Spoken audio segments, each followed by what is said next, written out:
সিয়ামের মাধ্যমে আল্লাহ সুবহানাহু ওয়া তাআলা তার বান্দার কাছ থেকে কী চান, এবং এই সিয়াম কি কেবল উম্মতে মুহাম্মদী সাল্লাল্লাহু আলাইহি ওয়াসাল্লামের উপরই ফরজ নাকি আগেও ছিল?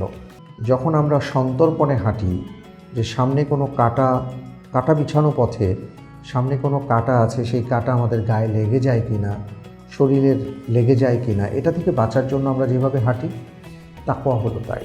শুধু না খেয়ে থাকার নাম কিন্তু রোজা নয়।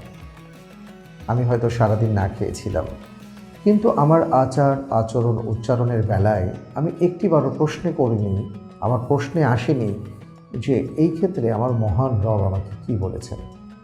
যদি সেই প্রশ্নটা না আসে, আমি যদি সেই ক্ষেত্রে সতর্কতা অবলম্বন না করি, তাহলে এই সিয়াম আল্লাহর দরবারে উঠবে না, কারণ এটা তাকওয়াপূর্ণ সিয়াম হবে না। আমরা নানাভাবে নানা আয়োজন করে থাকি, আমাদেরকে কোরআন এবং সুন্নাহর ভিত্তিতে কিছু ইবাদত বাতলে দেওয়া হয়েছে।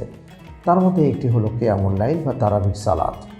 তারাবির সালাতে সারা বাংলাদেশের সব জায়গাতেই আমরা পবিত্র কালামুল্লাহ থেকে তিলাওয়াত শুনব, এবং অধিকাংশ জায়গায় সূচনা থেকে সমাপ্তি পর্যন্ত পবিত্র কোরআন তিলাওয়াত করা হয়ে থাকে। আমরা কি আমাদের জীবনের সর্বক্ষেত্রেই গোলামিটা আল্লাহর করছি? Jugantor super fresh drinking water রমজানের আলোর সম্পূর্ণ পর্ব দেখুন যুগান্তর ডিজিটালে।